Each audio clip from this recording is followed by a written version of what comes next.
la mañana, 41 minutos, hablamos del caso de la niña violada en Jujuy. Para preguntar más sobre esto, vamos a saludar a la médica especialista en tocoginecología y medicina legal, Estela Manzano. Estela, Werner Pertot y todo el equipo de Los Botes te saluda. ¿Cómo estás? Hola, buen día. ¿Qué tal? Muy bien, Werner. Buen día. Bueno, supongo que estás al tanto del caso de esta nena, de lo que se conoce públicamente el caso de esta nena en Jujuy. ¿Cómo analizás lo que ocurrió y qué es lo que tendría que haber pasado en este caso? Y uno lo analiza con mucho dolor porque vemos nuevamente a una niñita instrumentalizada. Cuando una niña de 12 años está embarazada, ya no es que hubo un presunto delito, hubo un delito a ciencia cierta, porque el Código Penal dice que por abajo de los 13 años no vale el consentimiento. Así que estamos hablando de que hubo una violación sin lugar a dudas. Y que entonces le corresponde sin lugar a dudas el derecho a abortar, porque lo dice el Código Penal, porque lo dice la CEDAW, que tenemos el derecho a decidir libre y voluntariamente el número de hijos que queremos tener. O sea, la violación no tiene nada que ver con nuestra libertad ni nuestra voluntariedad. Y después tenemos también el Pacto contra la Tortura, que tiene rango constitucional, donde el relator especial contra la tortura muchísimas veces ha dicho que forzar a una niña o a una mujer violada o enfermas con riesgo para su vida o su salud a continuar un embarazo es tortura. El tema con esta niñita es que habría que haberle hecho el aborto en cuanto lo pidió, y en lugar de eso le hicieron esperar, creo que incluso un par de semanas, en el hospital de San Pedro. De ahí la derivaron al hospital de San Salvador de Jujuy, y ahí le han mentido descaradamente a la familia, porque ayer las autoridades le dijeron que le van a hacer una cesárea el viernes. Ya lo dijo el gobernador Morales también, aparte violando el derecho a la privacidad de la nena. Hasta yo sé en Chubut que la cesárea va a ser el viernes a las 10 de la mañana. Todo esto es espantoso lo que está pasando, y además la cesárea no es un método para hacer abortos, es para hacer partos. La OMS, como métodos de aborto, en la guía OMS, habla del aborto con pastillas, la aspiración uterina, el legrado evacuador o la dilatación y extracción. No habla en ningún lugar de hacerle un tajo de 10 a 12 centímetros en el abdomen a una mujer, o menos a una niña, para sacar un feto que no va a vivir, porque el aborto hablamos de no va a vivir, porque no quería un hijo. Entonces lo que van a hacer el viernes en Jujuy no es un aborto, sino una cesárea súper prematura, en la que van a dañar a dos personas, a la nena que no quería tener un hijo, y al feto, que están demorando la cesárea 2 días, porque lleva 2 días madurar pulmones fetales. Se usan dosis altas de corticoides. Cuando vamos a tener un parto prematuro lo maduramos, pero hablamos de parto después de las 24 semanas, y este feto tiene 23. Lo están madurando igual en una intentona de que nazca, aunque los médicos sabemos, y de que viva, que los nacidos a las 24 semanas apenas sobrevive un 30%. Yo nunca vi uno en toda mi vida, nunca en 34 años de obstetra, vi sobrevivir a un feto de 24 semanas tampoco. Sabemos que los que sobreviven tienen secuelas gravísimas, neurológicas, un 70% de ellos. Entonces, bueno, no sé, están intentando fabricar un discapacitado para generar espanto hacia el aborto. A mí los que me espantan son ellos con estas maniobras. Y en la nenita es muy cruel. Una cesárea es una cirugía grande, es una incisión de 10-12 centímetros, que puede infectarse el útero, que puede haber adherencias entre el útero, la vejiga, y quedar con dolor pelviano crónico, que le va a dejar la marca de por vida, que le va a doler todo un mes, que también pueden aparecer hernias en ese tajo. ¿Y por qué todo esto? Es como, para mí, una crueldad terrible. Buen día, Estela Maris, ¿cómo estás? Estefanía Pozo te saluda. Buen día, Estefanía.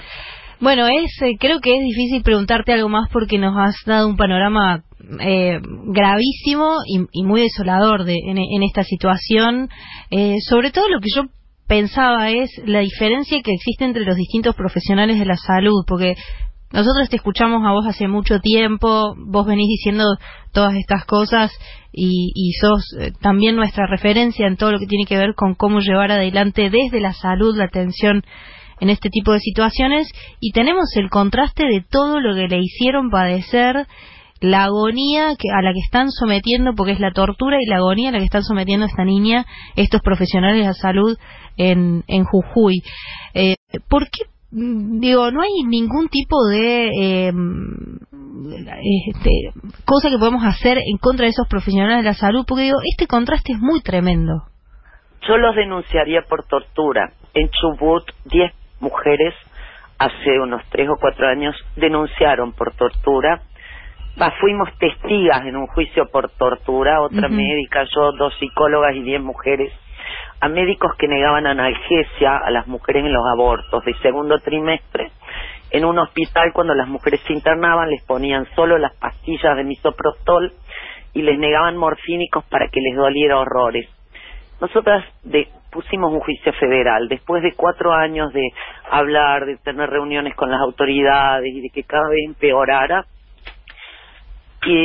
se puso este juicio. Fue como a finales del 2015. En realidad el juicio lo puso el Consejo Nacional de las Mujeres y era el denunciante y nosotras éramos testigas para proteger, con identidad protegida, a todas estas mujeres. Y recién con ese juicio las autoridades le quitaron la jefatura de servicio al jefe que impulsaba toda esta tortura, y se dejó de torturar. Todo esto fue, fines del 2014, 2015. Fue justo en el final de Cristina, que se puso ese juicio, antes de que entrara Macri, no me acuerdo, 2015. 2015, sí. 2015. Yo creo que nosotras las mujeres tenemos que actuar. Tenemos herramientas legales para defendernos. El relator especial contra la tortura, Juan Méndez, en su informe, está en Google, del 5 de enero del 2016, dice claramente que negar abortos en caso de violación constituye tortura. Acá han negado un aborto, lo que están por hacer es un parto, porque es una cesárea con maduración pulmonar, sin darle opciones, han engañado a la niña, han dado información falsa. Yo creo que esto obviamente que es denunciable, son denunciables las organizaciones católicas que fueron a poner un recurso de amparo para que el aborto no se haga. Creo que toda esta gente actúa tanto porque se siente muy impune. Como nunca les hacen nada malo, ellos se van cebando como animales de presa y cada vez son más dañinos. Claro, como que van avanzando y haciendo cada vez más perversas las maneras, ¿no? También. Así es, lo sabemos porque es el mismo espiral de la violencia de género. Cuando un violento se lo deja actuar sin castigarlo, cada vez llega más lejos. En nuestro hospital todo empezó también de a poco. Hoy negamos la analgesia, ya después querían no dar anestesia en el legrado, después ya no querían hacer los abortos. Entonces, y nosotras estábamos muy enojadas porque fuimos hablando paso a paso con las autoridades. El juicio fue curativo, porque cuando se enfrentan a la posibilidad de 25 años por tortura, se les van las ganas de hacer maldades. Hay otras figuras además, está la figura de abuso de autoridad e incumplimiento de funcionario público, que está tipificada en el Código Penal. También les corresponde, porque si la niña pidió un aborto, es un aborto. Que Morales salga a decir que le van a hacer el aborto el viernes, previa maduración pulmonar y una cesárea. A ver, está la guía OMS. La guía OMS no menciona la cesárea como método de aborto. Es una burla esto a la sociedad. Entonces, nada, creo que nosotras como feministas vamos a tener que gritar fuerte, hacernos escuchar, impulsar los litigios estratégicos, porque como que no nos queda otra, no es que una sea una punitivista, pero de alguna manera tenemos que defender a nuestras niñitas. Estela Maris, buen día, Lucila Rolón te saluda. Buen día. Quería consultarte, ¿cuál es tu lectura acerca de la propuesta de la creación de un registro oficial de objetores de conciencia, provincial o federal, que es una de las propuestas de la campaña por el aborto legal, seguro y gratuito. No, no la hicimos como campaña. En realidad la campaña, en el proyecto de ley, nosotras no pusimos la objeción de conciencia, no la consideramos constitucional. Hace más de 10 años, en la primera ley de la campaña, sí contemplaron la objeción de conciencia.